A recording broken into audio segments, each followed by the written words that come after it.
Ang salita ng Diyos ay dapat tanggapin. Ang salita ng Diyos ay dapat na sundin. Sa puso't isip, sana'y laging kampi.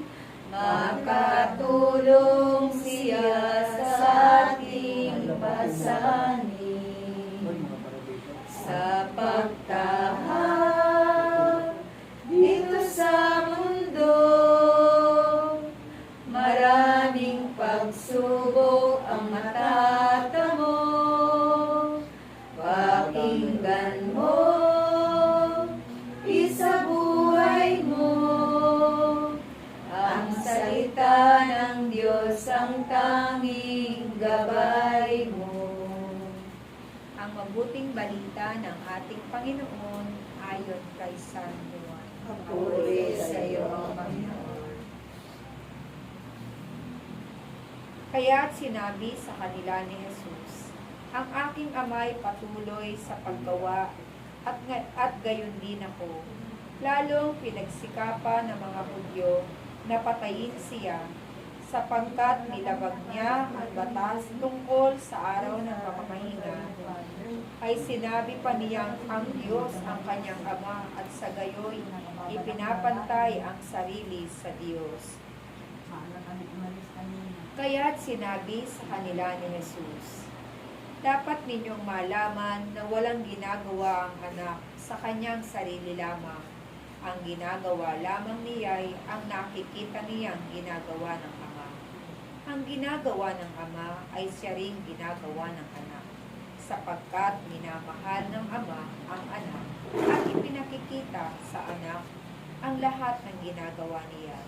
At higit pa sa mga ito, ang mga gagawing ipapakita sa kanya ng ama, at manggigilalas kayo kung paanong binubuhay ng ama ang mga patay, gayon din naman bubuhayin ng anak ang sinumang nais niyang buhayin. Hindi humahatol kailanman ng ama. Ibinigay niya sa anak ang buong kapangyarihang humatol upang pangaralan ang lahat ang anak, tulad ng kanilang pagpaparangal sa ama.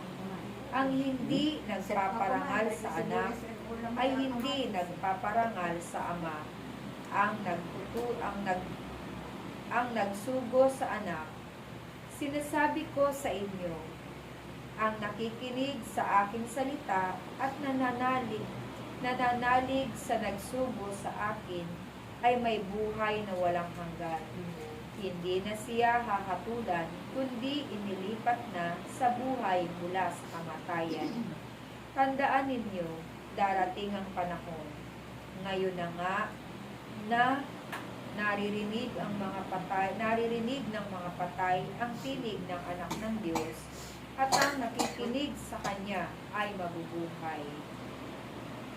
Ang ama ang may kapangyarihang magbigay buhay, at ang anak ay binigyan niya ng kapangyarihang magbigay buhay. Binigyan din siya ng kapangyarihang humatol, sapagkat siya ang anak ng tao.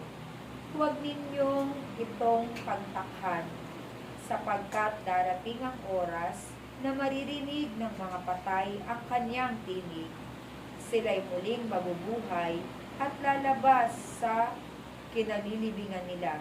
Lahat ng gumawa ng mabuti ay pagkakalooban ng buhay na walang hanggan, at lahat ng masasama ay parurusahan.